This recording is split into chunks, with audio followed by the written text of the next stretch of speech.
Bismillahirrahmanirrahim. Assalamualaikum warahmatullahi wabarakatuh. Sahabat semua yang dirahmati Allah Ta'ala, masih dalam program OFS Menjawab ini saya mendapatkan pertanyaan berkaitan dengan pilkada, Pak Ustadz. Pilkada ini akan dilaksanakan serentak bulan Desember tahun 2020 ini.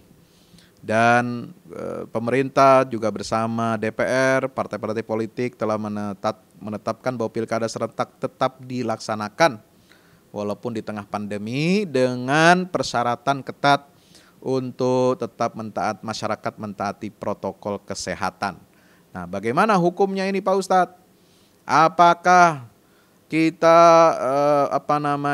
golput, kita boykot karena keputusan pilkada serentak itu bisa membahayakan masyarakat luas?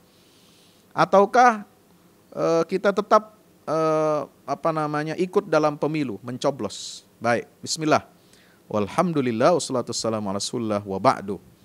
Sahabat yang dirahmati Allah, perlu diketahui ya hukum memilih dan hak memilih dalam pemilihan umum.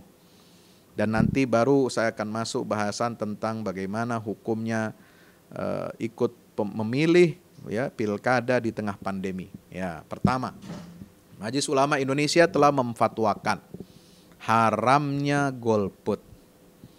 Ya, di mana? Kapan? Ya, keputusan Ijtima Ulama Komisi Fatwa se-Indonesia pada tahun 2009. Ya, ini telah diputuskan bahwasanya ada 5 poin keputusan. 1.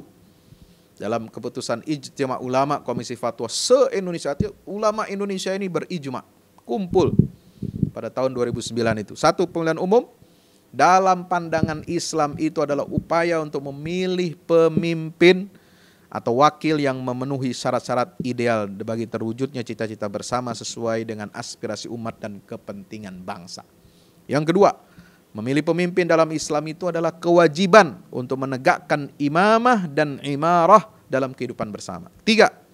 Imamah dan imarah dalam Islam menghajatkan syarat-syarat sesuai dengan ketentuan agama agar terwujud kemaslahatan dalam masyarakat. Yang keempat, memilih pemimpin yang beriman dan bertakwa, jujur ya atau siddiq, terpercaya, itu amanah. Ya, ini 3 ya, syarat yang ketiga. 4, aktif dan aspiratif atau tabligh. Yang kelima, punya kemampuan yaitu kecerdasan, fatonah. Yang keenam, memperjuangkan kepentingan umat Islam, hukumnya wajib. Ini berlaku umum.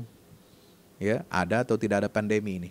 Nah, ada tidak ada pandemi, itu memilih pemimpin kalau diselenggarakan pemilihan kepala daerah ini hukumnya wajib, tetapi dengan syarat memilih pemimpin yang mana yang wajib dipilih? Yang memenuhi syarat 6 tadi, beriman bertakwa, siddiq, amanah, tabligh, fatonah, dan memperjuangkan kepentingan umat Islam. 6. Memilih pemimpin yang tidak memenuhi syarat sebagaimana disebutkan dalam butir 4 atau tidak memilih sama sekali padahal ada calon yang memenuhi syarat, hukumnya adalah haram. Jadi memilih pemimpin yang tidak memenuhi syarat 6 tadi haram hukumnya.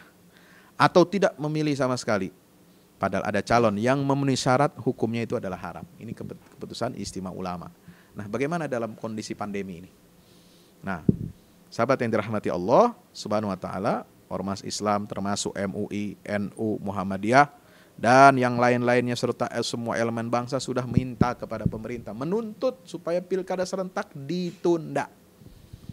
Ya, ditunda karena pandemi untuk menekan angka ya penyebaran COVID-19 ini, sahabat yang dirahmati Allah, maka diharapkan tidak ada kumpulan-kumpulan massa, apalagi kampanye, apalagi di tempat nanti berdesak-desakan ya, terutama nanti ketika pencoblosan. Ini bagaimana? Sahabat dirahmati Allah, hemat saya, saran saya ya, kita kalaupun itu sudah menjadi ketetapan dan itu dilaksanakan dan ada pengawalan dari aparatur pemerintah, baik itu aparat kesehatan, aparat keamanan ya, dan juga KPU ya, mereka dengan syarat menjamin terlaksananya protokol kesehatan secara benar, baik ya, maka tidak boleh kita golput.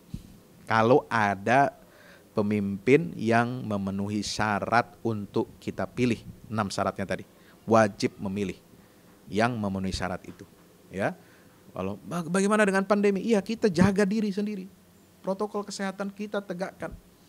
Jangan lupa pakai masker, ya. Kalau perlu face shield, beli face shield, ya, untuk coblosan pilkada.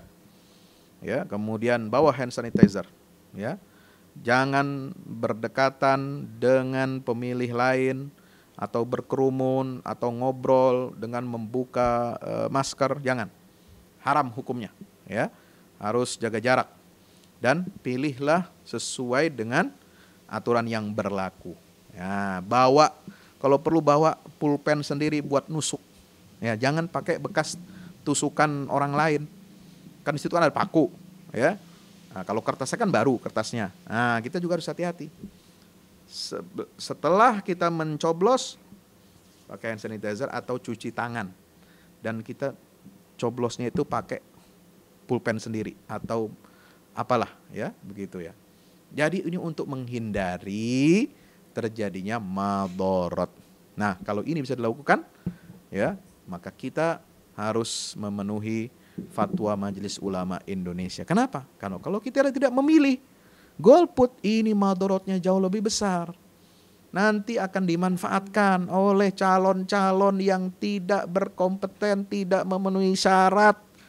Lalu mereka mendapatkan meraup banyak suara. Lalu tidak ada saksi-saksi yang melihat hasil penghitungannya. Ini bahaya sekali. Mereka bisa melenggang, mereka bisa menguasai, mereka bisa berkuasa. Dan itu madorotnya jauh lebih besar kalau kita dipimpin oleh orang-orang fasik, ya, orang-orang fajir. Maka umat Islam yang beriman, yang soleh, yang muslih, tetap wajib hukumnya, ya, untuk mengikuti proses pilkada, terutama pencoblosannya. Nggak usah ikut kampanye-kampanyenya, nggak usah ikut keramaian-keramaiannya, nggak usah, ya. Ikut pencoblosannya, jaga jarak, pakai masker, pakai face shield kalau perlu, bawa pensil sendiri atau pulpen sendiri untuk nyoblos di situ. Jangan pakai bekas tempat coblosan orang lain, ya. Mudah-mudahan bermanfaat dan jangan lupa setelah itu kita cuci tangan atau pakai hand sanitizer. Wallahu a'lam bishawab. Assalamualaikum warahmatullahi wabarakatuh.